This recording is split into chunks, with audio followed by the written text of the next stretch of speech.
He just stepped down as president of the College of Charleston. And just days later, George Benson is opening up for the first time in this special edition of Quintin's Close-Ups. President Benson, it's been a couple of days. Good to see you. Good to see you. Yeah. It's been a couple of days since you stepped down as president of the College of Charleston. It has, 3 days. Yeah. Tell me, how's it going? So far, so good. I mean, the transition is interesting to say the least. On Monday, June 30th, I had thousands of people reporting to me. Yeah. July 1st, nobody. Wow.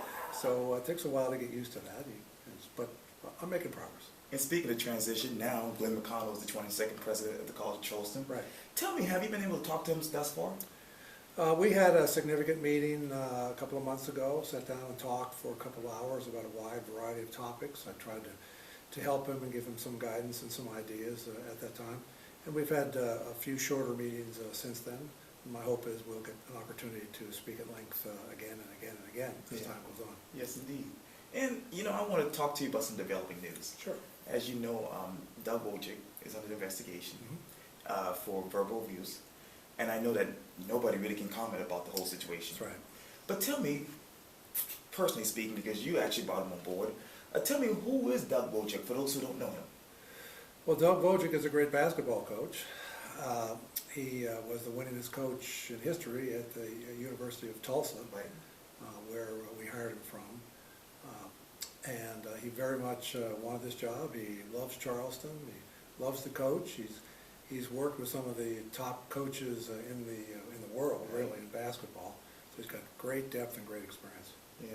And let's stay with sports, because let's talk about Monty Lee. Yeah. He got a contract extension from the college just recently. Sure did. And I'm wondering, when did you know that you wanted to keep him? Well, we've known that Monty was doing a good job for almost since he started. Monty is just a special human being. He loves the college. He does great work with our students, and there was never a question of wanting to keep Monty. And but you look for the right point in time. When is the time you extend the contract? When is the time you give a nice raise?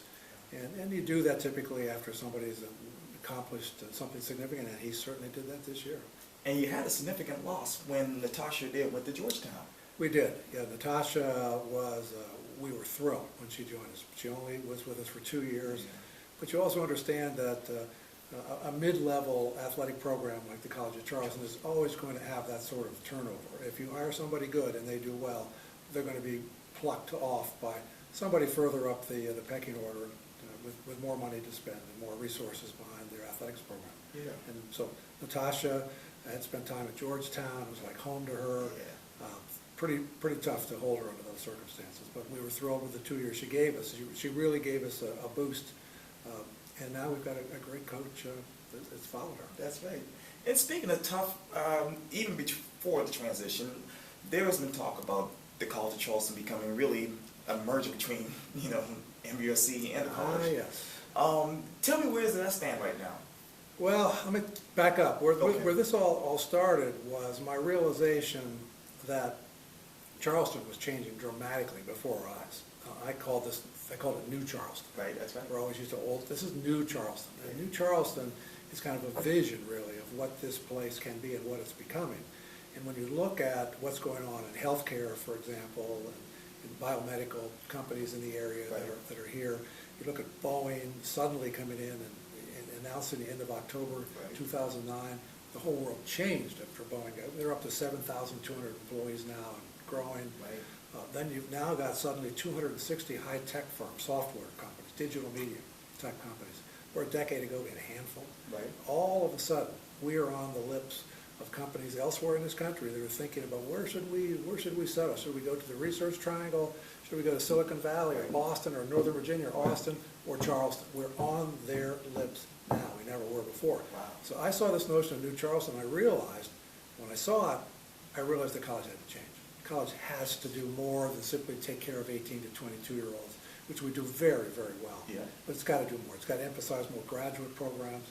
So we put in a strategic plan that calls for PhD programs, and we're working hard to try to get that. Now, one of the ways to get to be able to offer PhD programs would be to do it with an existing research university, Sure. like the Medical University of South Carolina. Right. So that was one alternative we looked at. What if we put those two together?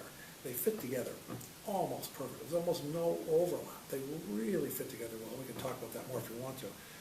But if we could make that happen, we then would be essentially a research university, Right. and we could offer doctoral programs, and we could deliver the services that this growing community, New Charleston, needs in order to thrive.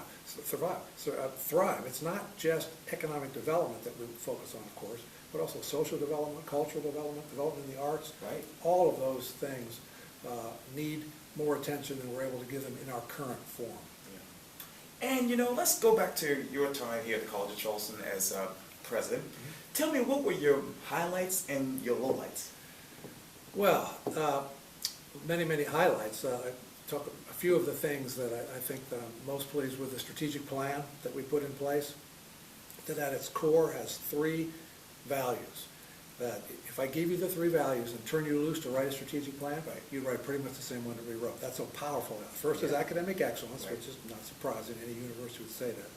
Second is student-focused community. Not faculty-centered, not faculty-focused, student-focused community, which the college has developed quite nicely over the years. And the third is place.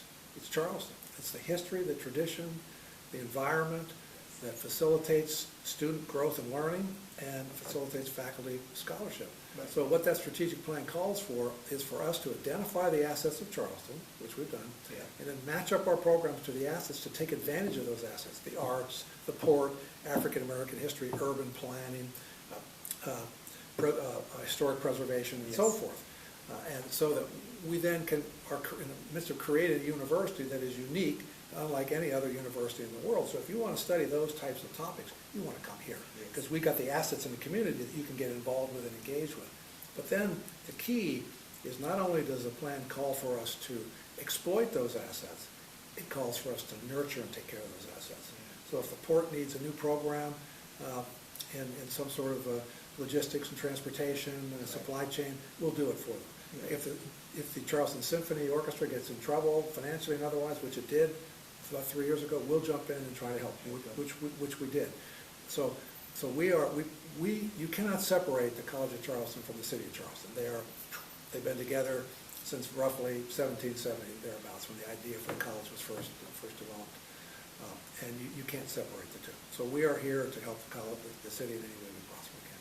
That's what that plan is. So the plan is one thing. Then we put in place the first ever diversity strategic plan. Right. We focused directly on diversity issues. I put together a president's community advisory board with people from around the state, but primarily from Charleston, from different sorts of minority communities, to give them a voice inside the university and let me bounce ideas off them and give them the ability to help us make this a more comfortable place for minority students to come and study. Yes. And so the diversity strategic plan. It moved to the Colonial Athletic Conference from the Southern Conference, was another big one. Yes. That now gives us a presence up and down the East Coast, from Boston all the way to Charleston. Yeah. So you got teams in Boston, you got Northeastern in Boston, you got Drexel in Philadelphia, you got Hofstra in New York, and you've got Towson in Baltimore, you've got William and Mary, you've got James Madison. Yeah. Elon is joining this year, just joined July 1st. That's good. You've got UNC Wilmington and so forth. So here, and we won 4 championships in our first year. Women's golf won, men's golf won, volleyball won, and baseball. So it was a spectacular first year. But the most important thing about moving to that conference is the fact that now people up and down the East Coast, and really employers up and down the East Coast, now have a greater presence. We have a greater presence. We're on the news in New York City when we play Hofstra. We're on the news in Boston, Massachusetts when we're up there playing Drexel and so forth. We weren't there before. So all of a sudden, we are on the radar screen of a lot of employers where we weren't before. And that helps increase the value of every single of our degrees, whether it's somebody graduated 20 years ago, 30 years ago, this year, or will graduate 10 years from now. The value of their degrees is going up because of that move. So it's not all athletically oriented. A lot of this is an academic move. Sure. And, as you speak of ideas, that is, let's talk about your vision for the College of Charleston going forward. Okay, let me give you one more thought. For the other thing was fundraising.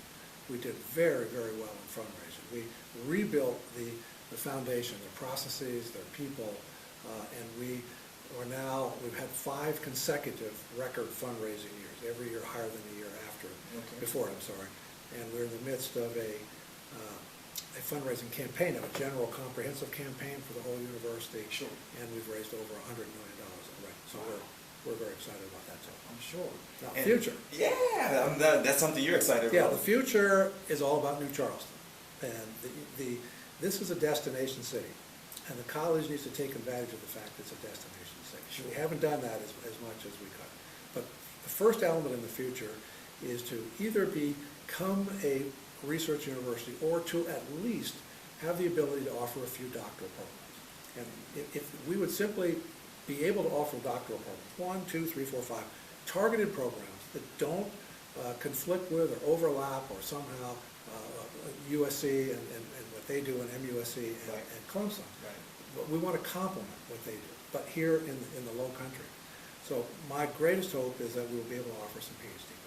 Okay. And that could then gradually over time, maybe over 10 years, over 20 years, over 30 years, make this more of a research university than it has been in the past, without losing what we have so special. That's that student-focused community. Absolutely. The liberal arts and sciences core that we advocate, that we teach, our faculty does so well with, we don't want to lose that. So it's really an expansion, if you will, of the graduate school and protection of the undergraduate school. Right.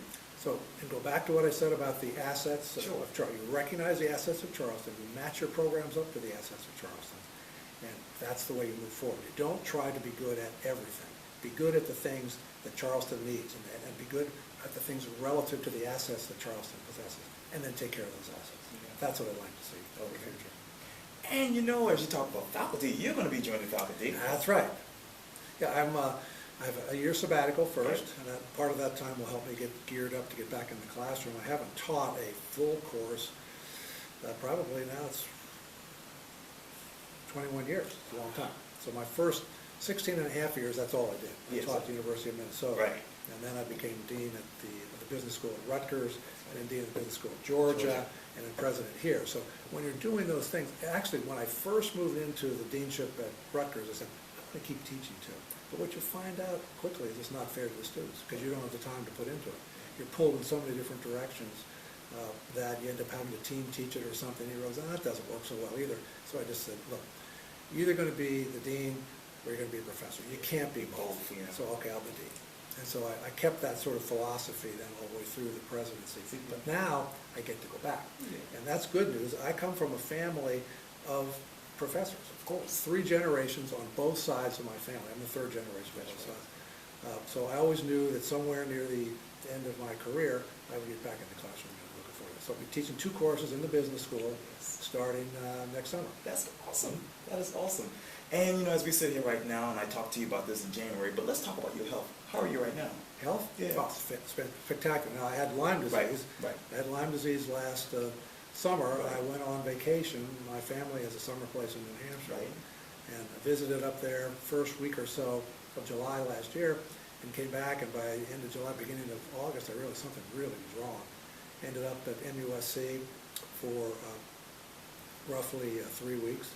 Then I spent another week at Roper in rehab, and then did roughly 2 to 3 months of outpatient rehab, and I've been lifting weights and power walking on my own ever since. That is awesome. So I'm completely. I declared myself completely recovered. I think about December 18th, somewhere around. That's good.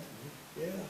Well, George Benson, it was so great talking to you again. Well, thank you, Quintin. It's good to see you too. Likewise. Thank you for stopping by. Anytime.